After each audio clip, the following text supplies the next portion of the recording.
नमस्कार दोस्तों, स्वागत है आप सभी का पाई क्लासेस यूट्यूब चैनल पे।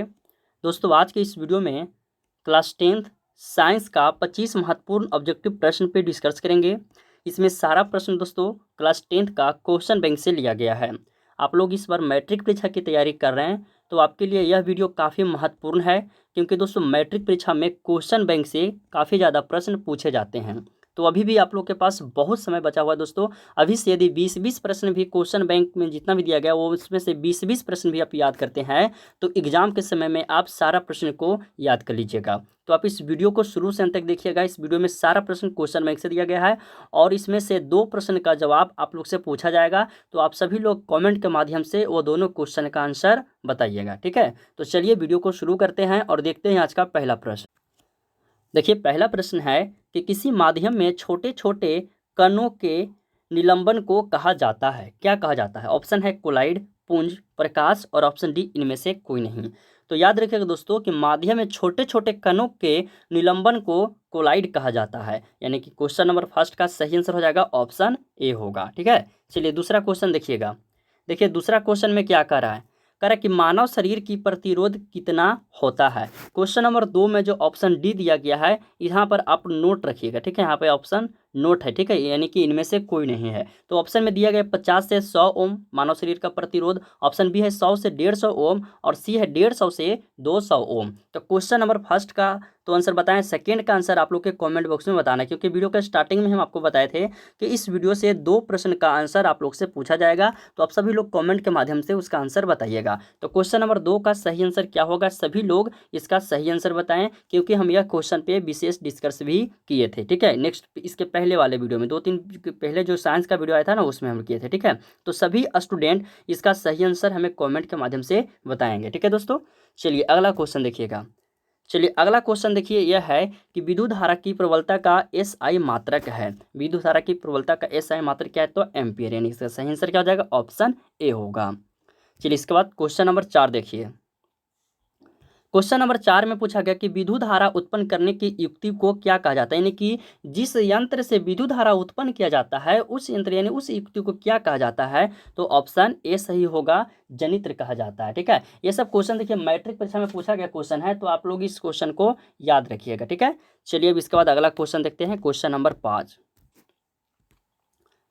क्वेश्चन नंबर 5 में पूछा गया है कि निर्गत किरण एवं अभिलंब के बीच के कोण को कहते हैं। निर्गत किरण और अभिलंब के बीच के जो कोण बनता है उस कोण को क्या कहते हैं, तो निर्गत कोण कहते हैं, यानी कि 5 का सही आंसर हो जाएगा ऑप्शन सी होगा। ये सब सभी क्वेश्चन को आप क्वेश्चन बैंक में देखिएगा तो मिल जाएगा। चलिए अगला क्वेश्चन देखिएगा, क्वेश्चन नंबर 6। क्वेश्चन नंबर 6 में कह रहा है कि 1 मीटर फोकस दूरी, ठीक है, 1 मीटर फोकस दूरी वाले उत्तल लेंस की जो क्षमता होगी, जो पावर होगी, वो कितना होगी। तो देखिए 1 मीटर, इसको डायरेक्ट याद रखिएगा, को 1 मीटर फोकस दूरी वाले यदि उत्तल लेंस हो चाहे अवतल लेंस हो, उत्तल लेंस होगा तो पॉजिटिव में उसकी क्षमता, नेगेटिव में होगा अवतल लेंस में, ठीक है। तो यहाँ से पूछा गया उत्तल लेंस, तो 1 मीटर फोकस दूरी वाले उत्तल लेंस की यदि क्षमता पूछेगा तो 1 डाईऑप्टर हो जाएगा और वह प्लस में होगा, क्योंकि उत्तल लेंस कर रहा है, ठीक है। तो क्वेश्चन नंबर 6 का सही आंसर ऑप्शन बी होगा। यहाँ उत्तल की जगह अवतल रहता तो सही आंसर ए हो जाता, ठीक है। चलिए अगला क्वेश्चन देखिएगा, क्वेश्चन नंबर 7 में करा कि लघु पथन के समय यानी कि शॉर्ट सर्किट के समय परिपथ में विद्युत धारा का मान क्या होता है, बहुत कम हो जाता है, परिवर्तित नहीं होता है, यानी कि कोई चेंज नहीं होता है, और ऑप्शन डी है बहुत अधिक हो जाता है, और ऑप्शन डी है निरंतर परिवर्तित होता है। तो देखिए जब घर में कहीं भी शॉर्ट सर्किट होता है, लघु पतन होता है, तो जो परिपथ में विद्युत धारा का जो मान होता है वो बहुत अधिक हो जाता है। तो 7 का सही आंसर हो जाएगा ऑप्शन सी हो जाएगा। चलिए इसके बाद अगला क्वेश्चन देखिएगा, 8 नंबर क्वेश्चन। 8 नंबर क्वेश्चन कह रहा है कि गोबर गैस एक प्रकार की है, प्राकृतिक गैस, बायोगैस, लकड़ी या चूल्हा। क्वेश्चन काफ़ी महत्वपूर्ण है, ये सब प्रश्न मैट्रिक परीक्षा में हमेशा पूछे जाते हैं। तो गोबर गैस जो है वह एक प्रकार का बायोगैस है, इसका सही आंसर हो जाएगा ऑप्शन बी होगा। अगला क्वेश्चन देखिए, क्वेश्चन नंबर 9।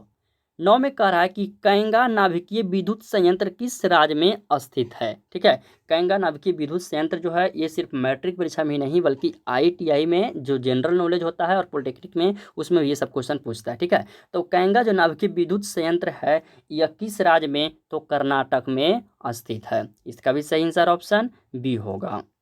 चलिए अगला क्वेश्चन देखिएगा, क्वेश्चन नंबर 10।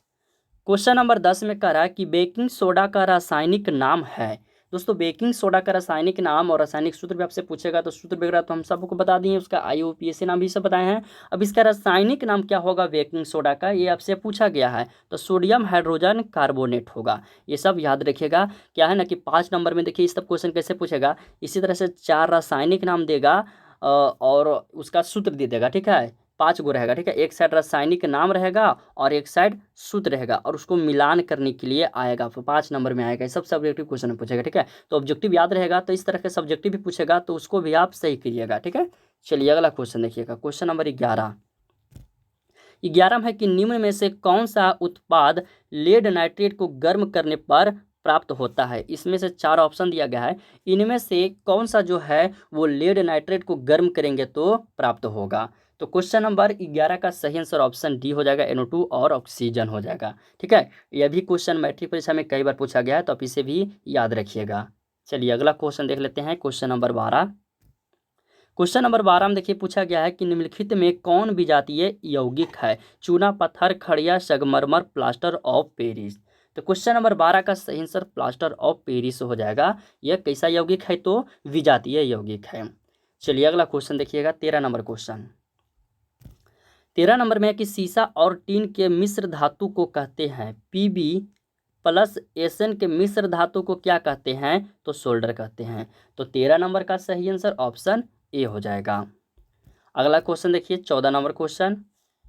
14 नंबर क्वेश्चन में कह रहा है कि निम्नलिखित में से किसे चाकू से काटा जा सकता है। काफी ही महत्वपूर्ण प्रश्न है। ऑप्शन को देखिए, लिथियम, कैल्शियम, कॉपर और आयरन। देखिए यह क्वेश्चन में एक ऑप्शन और रहता सोडियम, तो सोडियम भी सही होता और लिथियम भी सही होता। तो देखिए दोस्तों, लिथियम को भी चाकू से काटा जाता है और सोडियम को भी चाकू से काटा जाता है। तो ऑप्शन को अच्छी तरह से पढ़ लेना है, यदि सोडियम भी दिया रहे और लिथियम भी दिया रहे और ऑप्शन में रहे दोनों का, तो दोनों सही होगा। और यदि सिर्फ सोडियम रहेगा तो सोडियम सही होगा और लिथियम रहेगा तो लिथियम। लिथियम से थोड़ा ये लूज होता है सोडियम, ठीक ना। तो ये आप दोनों को याद रखिएगा, लिथियम को भी और सोडियम को भी, दोनों को चाकू से काटा जा सकता है। तो ऑप्शन को अच्छी तरह से चेक कर लेने के बाद सही आंसर क्या होगा उसके बाद हमें लिखना है। ठीक है, चलिए अगला क्वेश्चन, 15 नंबर क्वेश्चन।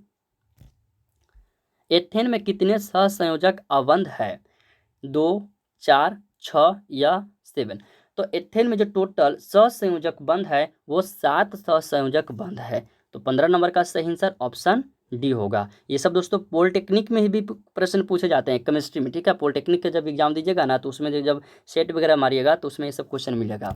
चलिए अगला क्वेश्चन देखिएगा, 16 नंबर क्वेश्चन का। 16 नंबर क्वेश्चन में क्या करा कि अवतल लेंस का आवर्धन बराबर होता है। क्वेश्चन काफी महत्वपूर्ण है। आवर्धन बराबर क्या होता है अवतल लेंस का, U/V, UV, U+V या V/U। तो अवतल लेंस का आवर्धन बराबर होता है V/U। तो इसका सही आंसर क्या हो जाएगा, ऑप्शन डी होगा, V/U। अवतल लेंस का आवर्धन, आवर्धन बराबर फार्मूला याद रखिएगा, V/U होता है। ठीक है, इस पर न्यूमेरिकल भी आपसे पूछेगा। ठीक है, तो आप फार्मूला याद रखिएगा तो न्यूमेरिकल को भी आप सॉल्व कर लीजिएगा। चलिए अगला क्वेश्चन देखिएगा, 17 नंबर क्वेश्चन।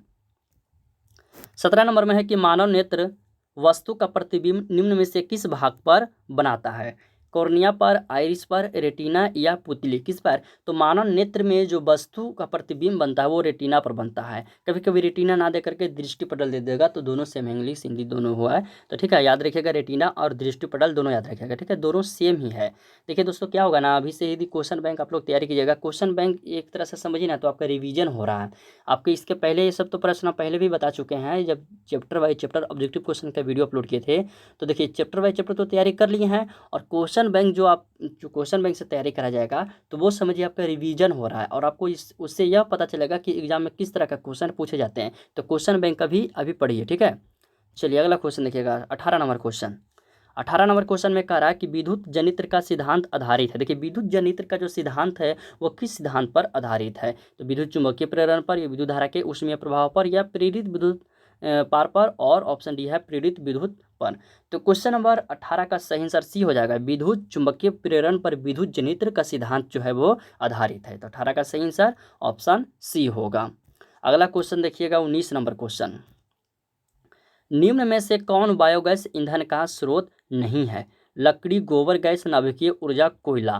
तो लकड़ी, गोबर गैस और कोयला ये सब जो है वो बायोगैस ईंधन का स्रोत है, लेकिन नाभिकीय ऊर्जा जो है यह नहीं है। तो 19 का सही आंसर ऑप्शन सी नाभिकीय ऊर्जा हो जाएगा, बायोगैस ईंधन का स्रोत नहीं है। ठीक है, चलिए अगला क्वेश्चन देखिएगा। Question number 20।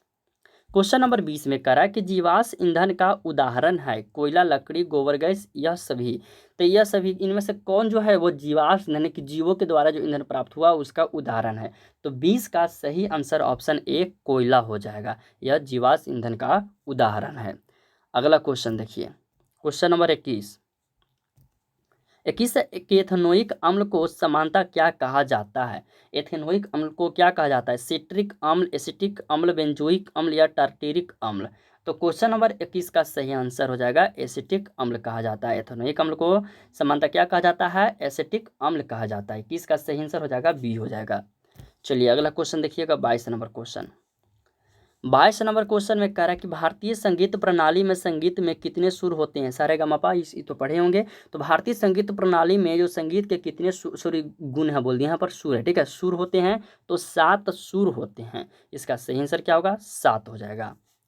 चलिए अगला क्वेश्चन देखिएगा। Question number 23। 23 में करा कि वायुरोधी बर्तन में खाद्य सामग्री रखने में उपचयन की गति हो जाती है। देखिए वायुरोधी यानी कि जो वायु को रोकता है, ठीक है, उस बर्तन में खाद्य सामग्री रखने पर जो उपचयन की गति हो जाती है वो धीमी या तीव्र या बराबर या अति तीव्र हो जाती है। तो 23 का सही आंसर हो जाएगा धीमी हो जाएगी। ठीक है, 23 का सही आंसर क्या हो जाएगा? ऑप्शन ए हो जाएगा। चलिए अगला क्वेश्चन देखिएगा 24 नंबर क्वेश्चन। 24 नंबर है कि सिल्वर क्लोराइड का रंग क्या है? पूछा गया कि सिल्वर क्लोराइड का रंग बताना है आपको कि कैसा होता है, वो उजला होता है, पीला होता है, हरा या काला होता है। तो सिल्वर क्लोराइड का रंग श्वेत यानी कि उजला होता है। तो इसका सही आंसर हो जाएगा ऑप्शन ए। चलिए इसके बाद 25 नंबर प्रश्न देखिए। 25 नंबर प्रश्न में कह रहा है कि हमारे शरीर में पीएच कितने परास के बीच कार्य करता है? हमारे शरीर में जो पीएच स्केल है ना वो कितने से कितने के बीच कार्य करता है, उसका रेंज आपसे पूछा गया है।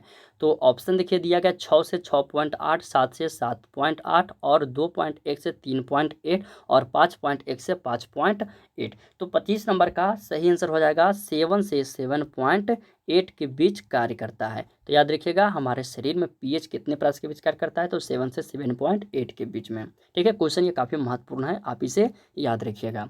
तो इसमें आपका टोटल 25 क्वेश्चन हो गया। क्वेश्चन बैंक का सारा प्रश्न आपका साइंस के था, तो आप इसे याद रखिएगा। अभी से याद कीजिएगा ना दोस्तों, तो क्वेश्चन बैंक जो है ना एग्जाम के समय में खत्म हो जाएगा। जितना भी ऑब्जेक्टिव क्वेश्चन दिएगा ना सारा ऑब्जेक्टिव क्वेश्चन आप याद कर लीजिएगा। और सारा जब क्वेश्चन बैंक ऑब्जेक्टिव क्वेश्चन याद कर लीजिएगा तो एग्जाम जो है ना उसमें काफ़ी ज़्यादा क्वेश्चन आएगा, जो फाइनल एग्जाम होगा उसमें। ठीक है, तो वीडियो पसंद आया हो तो वीडियो को लाइक करें, अपने दोस्तों में शेयर करें। चैनल पर पहली बार आए हैं तो आप लोग चैनल को सब्सक्राइब कर लीजिएगा, क्योंकि इस चैनल पे मैट्रिक परीक्षा का ऑब्जेक्टिव और सब्जेक्टिव क्वेश्चन का वीडियो मिलेगा। और साथ ही पीडीएफ के लिए आप लोग पीडीएफ डाउनलोड करना चाहते हैं तो पाई क्लासेस मोबाइल एप्लीकेशन को डाउनलोड कर लीजिए। उसका लिंक हम इस वीडियो के डिस्क्रिप्शन में दे देंगे। डाउनलोड करने के बाद गूगल से लॉगिन हो जाइए और उसमें से आपका ऑब्जेक्टिव क्वेश्चन और सब्जेक्टिव क्वेश्चन क्रैश कोर्स सभी का पीडीएफ भी मिलेगा और ऑब्जेक्टिव क्वेश्चन भी मिलेगा। और साथ ही साथ आप क्यूज भी खेल सकते हैं, उसमें अपनी तैयारी का लेवल चेक करने के लिए क्यूज भी खेल सकते हैं। ठीक है दोस्तों, तो जाकर पाई क्लासेस मोबाइल एप्लीकेशन को डाउनलोड अवश्य करें।